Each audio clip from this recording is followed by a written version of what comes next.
Hello everyone, myself Dheeraj Kaushik, social science teacher. Welcome to my channel. I hope कि आप सब अपने घरों पे अच्छे से होंगे और बहुत मेहनत से पढ़ाई भी कर रहे होंगे। हमारा जो टॉपिक फिलहाल चल रहा है that is the resource and development. कल हमने जो वीडियो आपको भेजी थी उसमें हमने एलुवियल सॉइल और ब्लैक सॉइल के बारे में बात की थी। आज हम उससे आगे की बात करने जा रहे हैं, ठीक है। अब सबसे पहले हम लोग बात करते हैं रेड एंड येलो सॉइल के बारे में। रेड एंड येलो सॉइल एक ऐसी सॉइल है जो जनरली वहां मिलेगी जहां बारिश का परसेंटेज बहुत कम होता है, ठीक है ना। उड़ीसा और छत्तीसगढ़ के जो इलाके हैं या जो हमारा सदर्न प्लेट्यू का इलाका है, वहाँ ये जो मिट्टी है आपको बहुतायत में मिलती है। इसके बारे में खास बात क्या है कि इसको हम कहते हैं रेड एंड येलो सॉइल। तो हम इसको रेड एंड येलो सॉइल क्यों कहते हैं, दो नाम सभी से क्यों जानते हैं। बेसिकली आप ये देखिए कि इग्निशियस जो रॉक होती है उससे टूटकर बनती है मेटामॉर्फिक, ठीक है ना।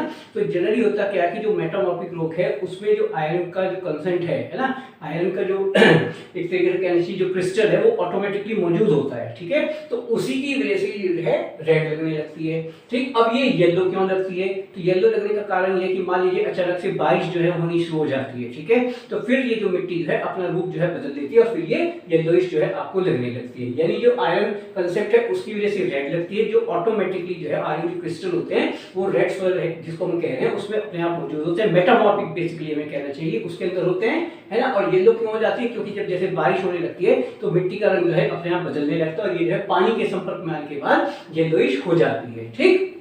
अच्छा, अगर हम बात करते हैं लेटराइट सॉइल की, लेटराइट जो सॉइल है अगर हम इसके अकॉर्डिंग बात करें, बेसिकली लैटिन लैंग्वेज का जो वर्ड है लेटर, जिसका मतलब होता है ब्रिक्स यानी कि ईंट, वहीं से इस मिट्टी का निर्माण होता है। वो एरिया जहाँ पे हाई टेम्परेचर होता है, बहुत ज़्यादा जो है बारिश होती है, वहाँ ये मिट्टी जनरली आपको मिलेगी। वेस्टर्न घाट का जो इलाका है महाराष्ट्र का, वहाँ ये मिट्टी आपको बहुतायत में मिल सकती है, ठीक है। लेकिन इसके अंदर जनरली मॉइस्चर आपको कम मिलेगा और इसको ऐसा भी बोला जाता है कि इसकी कोई खास वैल्यू नहीं है, लेकिन ऐसा नहीं है। इस मिट्टी के ऊपर अगर प्रॉपर्ली काम किया जाए तो आप बहुत सारी फसलों के लिए काम कर सकते हैं। जैसे तमिलनाडु और केरल की अगर हम बात करें, वहाँ पे चाय और कॉफी का प्रोडक्शन इसी में किया जाता है, ठीक है ना। इसके अलावा जो है आंध्र प्रदेश के कुछ हिस्सों की अगर हम बात कर सकते हैं, केरल के कुछ हिस्सों की भी हम बात कर सकते हैं, तो वहाँ पे जो केशू नट का प्रोडक्शन होता है वो इसी मिट्टी में किया जाता है। तो इसका मतलब ये है कि इसकी कमर्शियल वैल्यू हमारे लिए डेफिनेटली बन जाती है।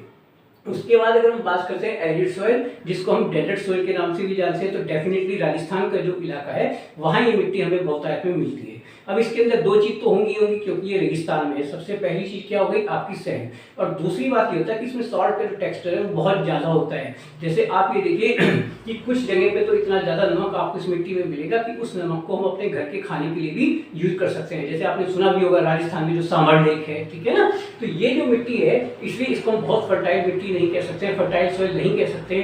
अच्छा, इसमें एक और चीज होती है, होता क्या है तो बेसिकली जो मिट्टी की लेयर है उसके नीचे बहुत सारा कैल्शियम जमा होने लगता है। उस कैल्शियम की वजह से जो है कंकड़ जो होते हैं वो डेवलप होने लगते हैं, ठीक है ना। और फिर क्या होता है कि जो मिट्टी है उसका एयर के साथ और वाटर के साथ जो ट्रांजेक्शन होना चाहिए वो धीरे धीरे खत्म हो जाता है और वो और ज्यादा ड्राई जो है होती चली जाती है, तो उसकी कमर्शियल वैल्यू कम होने लगती है। हालांकि वेस्टर्न राजस्थान के कुछ इलाके ऐसे हैं जहाँ इस मिट्टी को आज यूज किया जा रहा है और कमर्शियली उसका जो है फायदा भी लिया जा रहा है।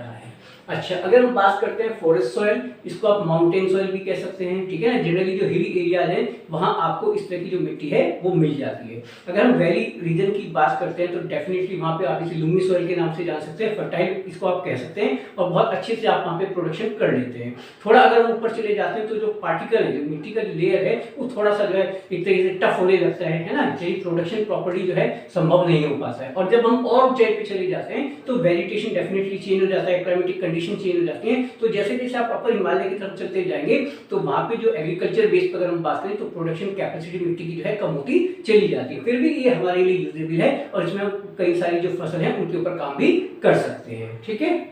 अब इसके बाद दो चीजें निकल के आती हैं, सॉइल इरोजन यानी कि मिट्टी का कटना और सॉइल कंजर्वेशन यानी मिट्टी को आप कैसे बचाते हैं। देखिए, जैसे आप लोग आजकल देख भी रहे होंगे इंडिया में बहुत सारी जगह पे बहुत सारी बारिश हो रही है। उत्तराखंड में हमने देखा है, हिमाचल प्रदेश में देखा है, तो ये सब चीजें क्या हैं, इसको हम इनके साथ इंटरलेट कर सकते हैं। सॉइल इरोजन, देखिए हम कर क्या रहे हैं कि हम लगातार लेवल पे एक तरीके से आप ये मानिए कि पेड़ों को काटते ही जा रहे हैं, ठीक है। और उससे क्या हो रहा है कि मिट्टी को बेस तो मिल ही नहीं रहा है, आधार तो मिलता ही नहीं है। तो इससे क्या होता है कि जब बारिश की लहर आती है तो उसको बहाकर ले जाती है। अब इसमें सबसे पहले जो शब्द होता है that is the bully erosion. इसमें क्या है कि मान लीजिए बारिश जो है बहुत तेजी से आती है, देखो पानी के अंदर ये कैपेसिटी है कि वो बड़ी से बड़ी चीज को काट देता है। आपने देखा होगा कि मकान के मकान जो है ढह जाते हैं, तो फिर क्या होता है बुली इरोजन। देखिए पानी का जो फ्लो होता है वो इतना तेज होता है कि रास्ते में आने वाली जो चट्टान है उनको वो तोड़ देता है और बहुत डीप ऐसे ऐसे गोल करके जो है वो घेरा जो है बनाता चला जाता है, ठीक है ना, यानी एक चैनल एक तरीके से बना देता है। तो उससे क्या है कि फाइनली जो मिट्टी हो तो बहकर बाहर चली गई, ठीक है ना, और पानी पीछे रह जाता है। तो इसका मतलब यह है कि सॉइल जो इरोजन है वो इसकी वजह से जो है हो जाता है। अच्छा, उसके बाद अगर हम बात करते हैं शीट इरोजन, मान लीजिए हम किसी हिली एरिया में, तो वहाँ पानी ऊपर से जैसे नीचे की तरफ आता है रैपिडली, तो पूरी की पूरी जो लेयर होती है मिट्टी की वो उसको उड़ा देता है, साफ कर देता है, ठीक है ना, इसको हम शामिल करेंगे शीट इरोजन में। इसके बाद आता है विंड इरोजन, ठीक है ना, ये आप राजस्थान में देख सकते हैं, जैसे आपने देखा होगा जोधपुर के इलाके में, जैसलमेर में, वहाँ पे क्या है कि बड़े बड़े रेत के टीले आपको दिखेंगे, है ना। फिर अचानक क्या होता है कि एक बहुत तेज हवा का झोंका आया और उसको उड़ाकर ले गया, तो इसको हम जो है किसमें शामिल करते हैं, विंड इरोजन में। टेक्निकली अगर देखें तो ये जो तीनों चीजें हैं ये मेनली रिस्पॉन्सिबल हैं सॉइल इरोजन के लिए, ठीक। अब अगर हम बात करते हैं सॉइल कंजर्वेशन की, तो ये सबसे पहला और आसान तरीका क्या है कि आपको ज्यादा से ज्यादा पेड़ लगाने चाहिए। अगर हम ज्यादा से ज्यादा पेड़ लगाएंगे तो मिट्टी की जो लेयर है वो स्ट्रॉन्ग हो जाएगी, वो अपनी जड़ को पकड़ लेगी और वो आगे इधर उधर नहीं जाएगी। लेकिन अगर हम ऐसा नहीं करेंगे तो डेफिनेटली हमको पे करना पड़ेगा। अब इसमें अगर हम सबसे पहले बात करें that is the control plan.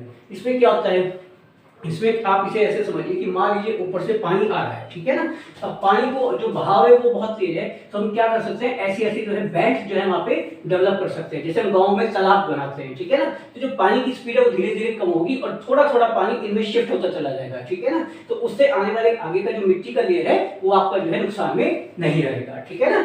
फिर उसके बाद आती है टेरेस फार्मिंग। उत्तराखंड में आपने देखा होगा, हिमालय का जो रीजन है वहाँ पे इस तरह की जो खेती है वो बहुत फेमस होती है। इसमें जनरली हम करते क्या है कि आपने ऐसे ऐसे करके कर लिया, यानी पहाड़ को भी आप सीधे काट सकते हैं, ठीक है, ऐसे आप सीढ़ी नुमा खेत जो है बना लेते हैं। और डेफिनेटली जब इस तरह के खेत आप बना लेते हैं तो जो विंड फ्लो होता है उसको भी आप जो है डेफिनेटली अपने अकॉर्डिंग कर सकते हैं, ठीक है ना। और जो है जो आपका खेती करने का कंसेप्ट है वो बहुत यूजेबल है और पानी को भी आप प्रॉपर्ली यूज कर लेते हैं। टेरेस फार्मिंग एक बहुत बढ़िया तरीका है सॉइल इरोजन यानी कि मिट्टी के कटाव को रोकने के लिए, ठीक।